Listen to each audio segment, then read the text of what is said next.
everybody, welcome to my channel. We are in our first week of The Owls, and I've read a few of my shorter books, and I thought I'd do a review on one that was a little bit different from what I was expecting. It's Wink, Poppy, Midnight. This is by April Genevieve Tuchlow, and it's such a bizarre read that I thought it'd be perfect to do a short book review on today.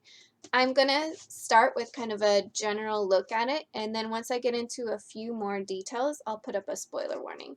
I'm not going to give away anything specific, but if you want to go into this not knowing much, I'll let you know when I'm going to be going into some of those details. So this book follows three high school kids, Wink, Poppy, and Midnight, and it follows them for one summer as they kind of work their way through a love triangle, per se. Each one has a very distinct role in the book, or so you think, and your goal is to kind of figure out throughout the book, is this person who they say they are, or are they really just a villain or a hero, or what they're kind of portraying themselves to be, because there are a few twists in here that I didn't see coming.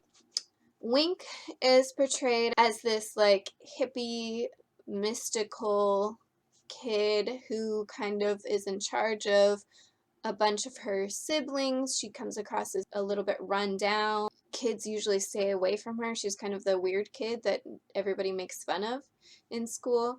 Then there's Poppy, who is basically the golden girl of the school, super popular, very much a bully, has beautiful blonde hair, angelic is what she's described as, and she knows she's mean.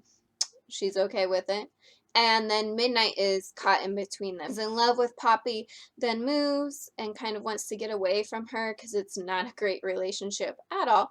And so he meets Wink and kind of compares the two relationships, and then throughout the summer we see how that progresses. I give this book a 3 out of 5 stars on Goodreads. I read it in 2 days, so it was a really quick book, and overall I liked it, but I think it would be a hard book to recommend for somebody. There are a lot of things you have to be okay with, I think, to enjoy this book. The writing style is great.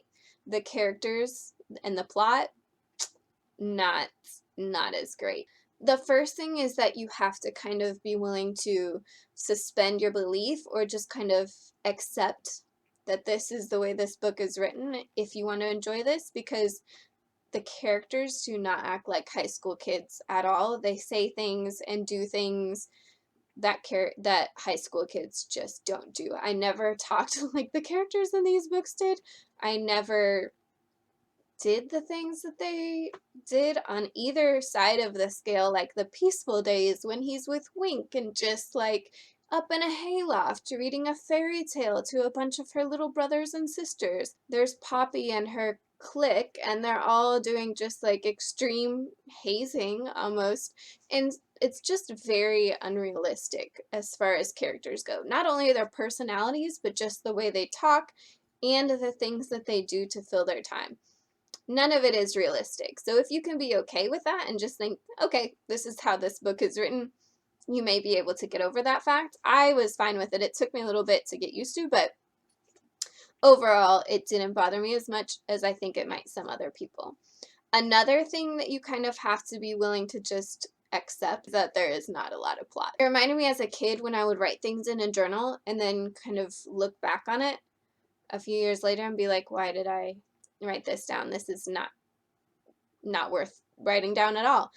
And that's kind of how this book felt. While you were reading it, there were some things that came up that you're like, okay, that may be, significant, but at the end of the book, you were just kind of left with this feeling that nothing really happened. It wasn't going so slow that I was like, let's move on. I enjoyed reading it, but then again, nothing significant really happens. Even the major things in this book don't feel like major things when you get done with it. And so you're kind of just left with this feeling like, all right, but what's the point? But again, I think the reason I enjoyed it so much is because of the writing style. The writing style helped me get over the other two aspects of the book, the lack of plot and the character flaws. And I think that, for me, made it a decent read. I don't think it was a great book by any means, but see this as a book you might enjoy if you just want a nice easy read. Alright, so I'm going to dig a little bit deeper into the characters. If you don't want to know any more about the book than that, I would stop here. So the three characters in this book, Wink, Poppy, and Midnight, there were some things about them I liked, and some things about them that drove me crazy. Wink comes across as this, like I said, hippie, mystical kind of girl, and I liked her character best at first, and then as she went along, I was kind of like, okay, why are you doing this?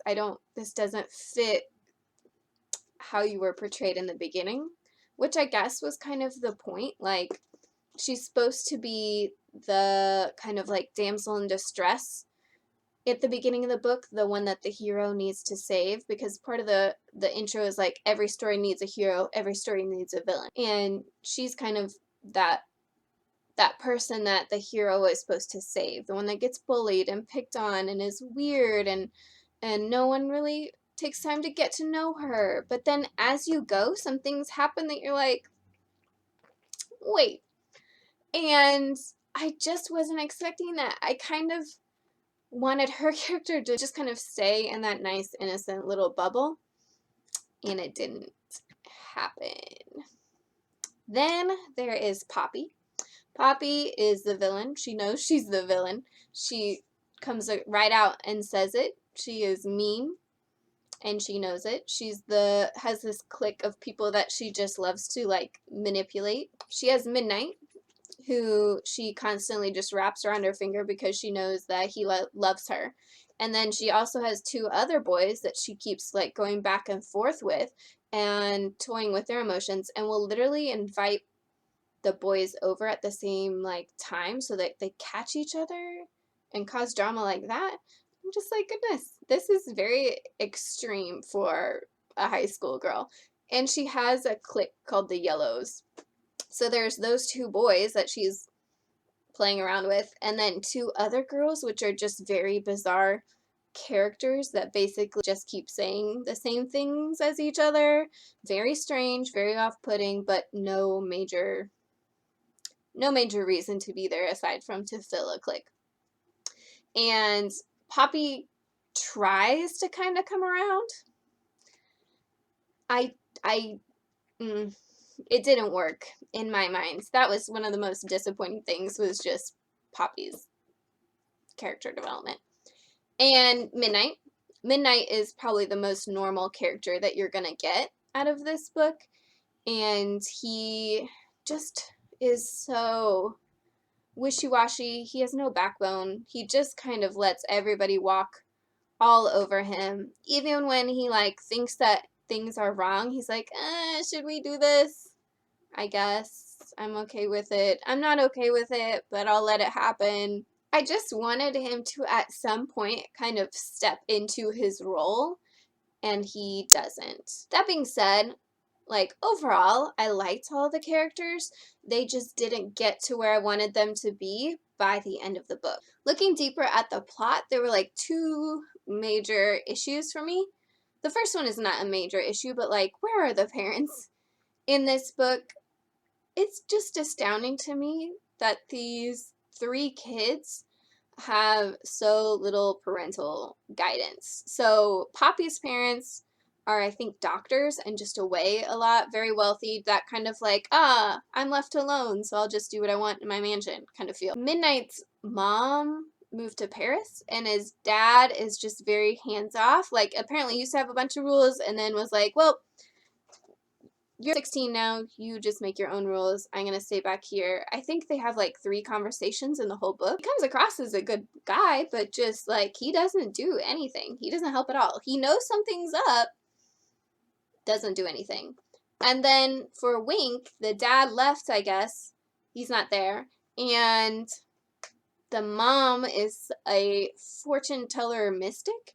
So, like, she's basically just off reading tarot cards and doing seances. And so Wink has to take care of, like, all of these kids. She has, I think, 5 brothers and sisters that are younger than her and a few that are older. And so she's just kind of, like, in charge of taking care of the kids. And again, the mom comes off as, like, this good character, which she is. She's nice. She's just not a good parent. There were also a lot of instances where, like, the bullying went pretty far. They weren't just, like, picking on each other. They were doing extreme hazing pranks. Right off the bat, there was, like, no holding back. They were just like, we're gonna do these horrible things to each other. And there were several times I was like, we're doing this? Okay, wow. Okay, we went there. So watch out for that. Be ready for that. I really like the mystical aspect of this. Wink can see spirits and ghosts. Her whole family has mystical aspects, like her mom reading people's fortunes, and through the book that comes across being very real. Not like a hoax, but like she can definitely do these kinds of things. So the mystical aspect of this, I really loved. I wanted more of it because the other part of Wink's kind of character background is that she reads fairy tales and all these books and kind of is focused on building that story for herself. She wants her own fairy tale. She wants a hero, she wants a villain, she wants a good story. And I really wish they would have just kind of mentioned that and then focused on the mystical aspect because I really like that. But I think they leaned too heavily on the hero versus villain plot, especially when the plot was somewhat lacking. There just wasn't enough there to really fall on that side of it. Overall, I honestly like this book. I didn't love it, but I read it in 2 days. I was excited to keep reading it. I wanted to pick it up. I think I read until 2 in the morning one night, just keep reading it, and I truly enjoyed it. But I think I was okay with a lot of things that other readers wouldn't be as far as enjoying this. And if you're not able to just kind of sink into this book and just enjoy things as they are, then you're not going to like it. So, let me know what you think if you read this book. I'm interested to see other people's take on it because it is just such a strange book. And I'd love to know what your thoughts are if you have read this book. I hope you have a great week, and I'll see you later. Bye.